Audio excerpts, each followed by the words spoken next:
सुहानी ने बताया कि वो जानती है कि सृष्टि को इस पेड़ से आजाद करने का तरीका क्या है, जिसे सुनकर युवराज हैरान हो गया।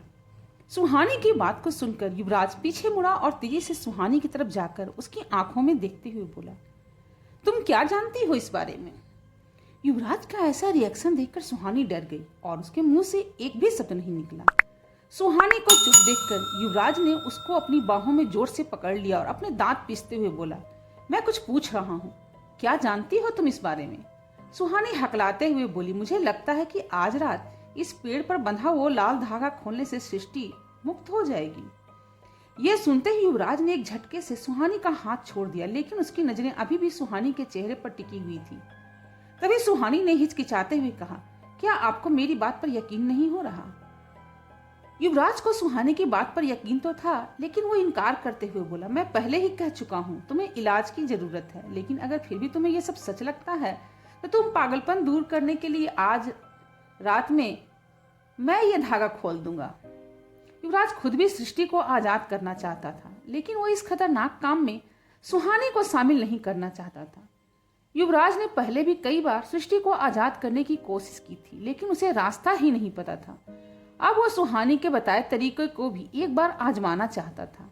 वो नहीं जानता था कि ये तरीका काम करेगा या नहीं, लेकिन एक और बार कोशिश करने में उसे कुछ गलत नहीं लगा। तभी युवराज की बात सुनकर सुहानी ने कहा, इसकी कोई जरूरत नहीं, अगर ये मेरा वहम भी है तो मैं ही इसे दूर करूंगी। युवराज अब समझ चुका था कि सुहानी आसानी से मानने वालों में नहीं है, इसलिए उसने सुहानी को समझाते हुए कहा, ठीक है, तुम अगर रात को आकर ये धागा खोल सकती हो, लेकिन सिर्फ तभी जब मैं तुम्हारे साथ रहूंगा। तुम इस कॉलेज की स्टूडेंट हो, यहाँ कई लोगों की मौत हो चुकी है, मैं नहीं चाहता कि यहाँ के किसी और स्टूडेंट के साथ कोई एक्सीडेंट हो। सुहानी ने उसकी इस बात पर कुछ देर सोचा और फिर आसानी से अपना सिर हाँ में हिला दिया। सुहानी ने तुरंत ही उस पेड़ को देखकर अफसोस के साथ कहा, काश सृष्टि ने सुसाइड नहीं किया होता। तो ये बात सुनकर युवराज धीमी आवाज में खुद से बोला, उसने सुसाइड नहीं किया था। सुहानी युवराज की बात को साफ साफ सुन नहीं पाई तो उसने कंफ्यूज होते हुए पूछा, क्या आपने कुछ कहा? तो युवराज बात टालते हुए बोला, कुछ नहीं। युवराज के ऐसा कहते ही सुहानी वहां से चली गई, लेकिन युवराज वहीं रुककर पेड़ पर बंधे उस लाल धागे को देखने लगा। युवराज के मन में बार बार एक ही सवाल उठ रहा था, और वो सवाल ये था कि आखिर सुहानी सृष्टि को कैसे सुन सकती है। शाम के वक्त में क्लास खत्म होने के बाद सुहानी और निशा वापस हॉस्टल की तरफ जा ही रहे थे, तभी निशा किसी को देखकर अचानक से रुक गई। सुहानी ने निशा को अचानक रुकते देखकर उससे पूछा, क्या हुआ निशा, तुम अचानक रुक क्यों गई? सुहानी का सवाल सुनकर निशा सीरियस टोन में बोली, सवाल बंद करो और मेरे पीछे आओ। इतना कहते हुए निशा रोड की दूसरी तरफ तेजी से जाने लगी और सुहानी भी निशा के ठीक पीछे चल दी। तभी सुहानी ने देखा कि रोड के दूसरी तरफ वो एक लेडी जा रही थी और निशा ने उस लेडी की तरफ अपना हाथ वेव करते हुए कहा, एक्सक्यूज मी मिस। वो लेडी लगभग 40 साल की औरत थी। उनके शॉर्ट हेयर थे और उन्होंने ब्लू जीन्स व्हाइट टॉप पहन रखा था। उनके गले में एक आईडी कार्ड और हाथों में एक कैमरा था। देखने में वो कोई जर्नलिस्ट लग रही थी। वो लेडी निशा की आवाज सुनकर रुक गई और निशा ने उनके पास जाकर कहा, मैम, आप वही जर्नलिस्ट हैं ना जो सुसाइड केस सृष्टि के केस को कवर करने के लिए हमारे कॉलेज में आई थी? और वो आपकी ही दोस्त थी ना जिनका पुराने रोड के पास मर्डर हुआ था? निशा के ऐसे सवाल सुनकर वो लेडी निशा को अजीब सी निगाहों से देखने लगी, और उस लेडी का रिएक्शन देखकर निशा ने उन्हें समझाते हुए कहा, ओह सॉरी, मेरा नाम निशा है और ये मेरी फ्रेंड सुहानी है। हम दोनों सेंट जोसेफ कॉलेज के स्टूडेंट्स हैं। इतना सुनने के बाद भी उस लेडी ने कुछ भी रिएक्ट नहीं किया। उसे देखकर ऐसा लग रहा था जैसे वो निशा से बात नहीं करना चाहती। वो बार बार परेशान होकर अपने दाएं बाएं देख रही थी। शायद वो किसी ऑटो या टैक्सी का वेट कर रही थी। उस लेडी का निशा को इग्नोर करना निशा को बिल्कुल भी अच्छा नहीं लग रहा था, और वहीं सुहानी भी उस लेडी का ऐसा रिस्पॉन्स देखकर हैरान थी। तभी वो निशा के हाथ को पकड़कर अपनी तरफ खींचते हुए बोली, निशा, ये तुम क्या कर रही हो? तुझे दिखाई नहीं देता क्या कि ये औरत तुमसे बात नहीं करना चाहती है? इस पर निशा ने चिढ़ते हुए कहा, तू बस देखती जा, ये क्या इसके पप्पा भी मुझसे बात करेंगे? तभी निशा ने उस लेडी के पास जाकर कहा, मैम, मुझे आपसे सृष्टि सुसाइड केस के बारे में बात करनी है। निशा के ऐसा कहते ही वह लेडी पैदल ही आगे बढ़ने लग गई। उन्हें देखकर ऐसा लग रहा था जैसे वो बस निशा से दूर जाना चाहती है। वो लेडी बड़ी तेजी से आगे बढ़ रही थी और निशा उसे आवाज लगाते हुए ठीक उसके पीछे पीछे चलती जा रही थी। वहीं सुहानी भी निशा के पीछे चलते जा रही थी। तभी निशा ने उस लेडी के सामने आकर उसका रास्ता रोकते हुए कहा, मैम, सृष्टि मेरी रूममेट थी और मुझे उसके बारे में आपसे बात करनी है। इस केस की इन्वेस्टिगेशन में मैं आपकी मदद कर सकती हूँ। निशा की बात को सुनकर वो लेडी रुक गई और कड़क आवाज में बोली, तुम मेरी क्या मदद कर सकती हो? निशा उस जर्नलिस्ट से सृष्टि की मौत के बारे में इंफॉर्मेशन चाहती थी। इसके लिए निशा को उसे कॉन्फिडेंस में लेना जरूरी था। निशा कोई आइडिया सोच ही रही थी कि वो क्या कहे। तभी उसकी नजर सुहानी पर पड़ी और अचानक ही उसे एक आइडिया आ गया और निशा तुरंत बोली, जिस रात आपकी फ्रेंड मेरी का मर्डर हुआ था उस रात पुराने रोड से गुजरने वाली आखिरी इंसान सुहानी थी। सुहाने वहाँ कुछ अजीब सा देखा था। ये सुनते ही सुहानी और सीमा दोनों की आंखें हैरानी से बड़ी हो गई। सुहानी निशा को देखकर मन ही मन बोली, क्या यह पागल हो गई है, कुछ भी बोल रही है। वो अभी यह सोच ही रही थी तभी सीमा ने सुहानी के पास जाकर कहा, क्या सच में तुम मेरी के मर्डर के बारे में कुछ जानती हो? इससे पहले कि सुहानी कुछ कह पाती, निशा ने बीच में ही बात काटते हुए सीमा से कहा, मैम, हम आपको वह सब कुछ बताएंगे, लेकिन पहले आपको हमें बताना होगा कि आखिर सृष्टि के सुसाइड के पीछे कौन रिस्पॉन्सिबल है। निशा का यह सवाल सुनकर सीमा बोली, सृष्टि ने सुसाइड नहीं किया था बल्कि उसका मर्डर हुआ था। सीमा का जवाब सुनकर सुहानी और निशा दंग रह गए और वो हैरानी से सीमा की ओर देखने लगी। तभी सीमा ने आगे कहा, सृष्टि की बॉडी पर जो इंजुरी मिली थी इससे पता चलता है कि उसे जबरदस्ती फांसी पर लटकाया गया था। तभी सुहानी ने झट से सवाल करते हुए कहा, तो ये बात बाहर क्यों नहीं आई?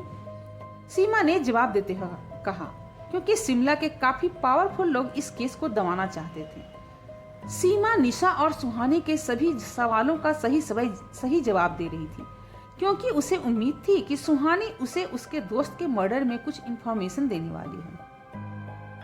सीमा की बात को सुनकर निशा बौखलाते हुए पूछी, वो कौन लोग हैं जो इस केस को दबाना चाहते हैं?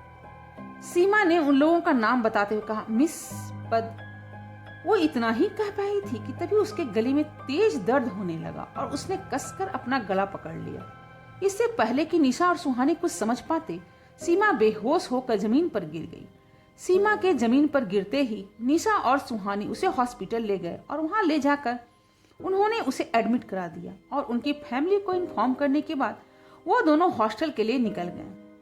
डॉक्टर ने सीमा को किसी भी तरह का स्ट्रेस लेने से मना किया था। इस वजह से निशा और सुहानी ने उसे और कोई भी सवाल नहीं किया। रात के 9 बज रहे थे। निशा और सुहानी रोड पर चल रही थी। चारों तरफ अंधेरा और सन्नाटा था और दोनों अपने अपने मोबाइल की फ्लैशलाइट की मदद से ही रास्ते को देख पा रही थी। तभी सुहानी को अचानक से उसे भारी पहन का एहसास हुआ, जैसा उस रात उसे पुरानी रोड पर हुआ था। ऐसा एहसास होते ही सुहानी को डर लगने लगा और उसने घबराते हुए निशा से कहा, निशा, तुझे कुछ महसूस हो रहा है क्या? निशा ने जवाब देते हुए कहा, हाँ यार, ठंड तो बहुत लग रही है और भूख तो उससे ज्यादा ही लग रही है। इतना सुनकर सुहानी चिढ़ते हुए बोली, अरे वो नहीं इडियट, तुम्हें हमारे आसपास किसी के होने का एहसास नहीं हो रहा है क्या? यह सुन निशा सुहानी का मजाक उड़ाते हुए बोली, ये लो, मैडम को तो यहाँ भी भूत दिखने लगे। तभी निशा कुछ सोचते हुए आगे बोली, मैं क्या सोच रही हूँ, आज ये आत्मा दिख ही जाए, हम उसका ऑटोग्राफ लेकर पूरे शहर में उसकी कॉपी बेचेंगे। तुम्हें पता है इससे हम कितने अमीर हो जाएंगे। निशा इतना ही कह पाई थी तभी एक काला साया वहां आया और तेजी से उन दोनों के बीच से निकल गया। उस साये के बीच से गुजरते ही निशा और सुहानी वहीं जमीन पर गिर गए। सुहानी जमीन में पड़े अपने आसपास देखने की कोशिश कर रही थी, लेकिन घबराहट की वजह से उसे उठने तक की हिम्मत नहीं हो पा रही थी। तभी सुहानी ने देखा कि वो साया फिर से उसकी तरफ तेजी से आ रहा है। यह देखकर डर के मारे उसके हाथ पांव फूल गए और जैसे ही वो साया सुहानी को छूने ही वाला था कि तभी वहां एक तेज कार आकर रुकी। उस कार के आते ही सब कुछ शांत हो गया और वो साया वहां से चल पड़ा। सुहानी की नजर उस कार पर पड़ी तो उसने देखा कि कार से एक लड़का बाहर निकल रहा है। अंधेरे की वजह से सुहानी उस लड़के का चेहरा नहीं देख पाई, लेकिन सुहानी अपने मोबाइल का फ्लैशलाइट उस लड़के के चेहरे पर फोकस करने की कोशिश करने लगी। तभी उसने देखा कि वो लड़का युवराज दीवान था। युवराज ने सुहानी के पास आकर उसकी तरफ अपना हाथ बढ़ाया, लेकिन सुहानी अभी भी जमीन पर बैठे हुए युवराज को डर और हैरानी से देख रही थी। वहीं जब सुहानी ने युवराज की तरफ अपना हाथ नहीं बढ़ाया तो युवराज गुस्से में बोला, उठोगी या सारी रात यहीं पर पड़े रहना है। युवराज की आवाज को सुनकर सुहानी होश में आई और वो युवराज का हाथ पकड़कर उठने की कोशिश करने लगी। तभी सुहानी ने युवराज से कहा, युवराज सर, आज आपने मुझे फिर से बचा लिया। युवराज ने फिर से अनजान बनते हुए कहा, फिर से? तो सुहानी अपनी बात पर जोर देते हुए बोली, सर आप मान क्यों नहीं जाती? उस रात पुरानी रोड पर आपने ही मुझे बचाया था। युवराज ने उसकी बातों को इग्नोर करते हुए निशा की तरफ देखा, जो शायद शौक की वजह से रोड पर ही बेहोश हो गई थी। निशा को देखते ही युवराज ने उसे उठाकर कार के पीछे वाली सीट में लिटा दिया और सुहानी को आगे की सीट में बैठने के लिए बोला। कार सीधे हॉस्टल की तरफ लेकर चला गया। पूरे रास्ते युवराज खामोशी से ड्राइव कर रहा था और सुहानी फ्रंट सीट पर बैठी हुई थी। सुहानी बीच बीच में तिरछी नजरों से युवराज को देख रही थी और ये बात युवराज ने भी नोटिस कर ली थी। कुछ देर तक इसी तरह खामोश रहने के बाद सुहानी ने युवराज को देखकर कहा, सर आपको याद है ना, आज हमें वो धागा भी खोलना है। इस पर युवराज ने सीरियस टोन में जवाब दिया, हाँ मुझे याद है। कुछ देर रुककर वो आगे बोला, मुझे अभी भी लगता है कि तुम्हें वहां नहीं जाना चाहिए। मैं ही उस धागे को खोल दूंगा। सुहानी ने युवराज की बात से असहमत होते हुए कहा, नहीं नहीं, मैं भी वहां जाऊंगी। ये सुनकर युवराज ने सुहानी को रोकने की कोशिश नहीं की, क्योंकि वो समझ चुका था कि सुहानी उसके रोकने से रुकने वाली नहीं है। तभी युवराज ने ध्यान दिया कि सुहानी काफी परेशान लग रही है, तो उसने सुहानी से सवाल करते हुए कहा, क्या हुआ, तुम किसी बात से परेशान हो क्या? सुहानी ने जवाब देते हुए कहा, मुझे समझ में नहीं आ रहा है कि मेरे साथ ये सब क्या हो रहा है। क्या सच है और क्या मेरी इमेजिनेशन है? कभी लगता है कि सृष्टि सच में है और वो मुझसे बात करना चाहती है, लेकिन कभी ऐसा लगता है कि मेरा दिमाग ही ये कहानियां बना रहा है। मुझे पता भी नहीं है सृष्टि सच में उस पेड़ में कैद है या फिर यह मेरा वहम है। यह सब सुनकर युवराज बोला, अगर तुम श्योर नहीं हो तो फिर वो धागा क्यों खोलना चाहती हो? सुहानी ने जवाब देते हुए कहा, मैं बस ये अपने मन की तसल्ली के लिए करना चाहती हूँ। पिछले 1 महीने से मैं रोज सृष्टि की आवाजें सुनती हूँ और वो मुझसे मदद मांगती है। अगर सृष्टि सच में है तो मैं उसकी मदद करना चाहती हूँ, और अगर ये मेरा वहम है तो भी मैं खुद को इससे आजाद करना चाहती हूँ। सुहानी की ये बातें सुनकर युवराज ने उससे आगे कुछ नहीं कहा और कुछ ही देर में वो तीनों हॉस्टल पहुंच गए। वहां पहुंचते ही सुहानी निशा को हॉस्टल के अंदर लेकर जाने लगी, तो तभी युवराज वहां से जाते हुए बोला, मैं 11:30 बजे तुम्हें पिक करने के लिए आ जाऊंगा। तभी कार ड्राइव करते हुए युवराज ने अपने मोबाइल से किसी को कॉल करते हुए कहा, सुहानी शर्मा नाम की लड़की की कल सुबह से पहले नींद नहीं खुलनी चाहिए। इतना कहकर युवराज ने कॉल कट कर दिया। आखिर किसको किया था युवराज ने कॉल?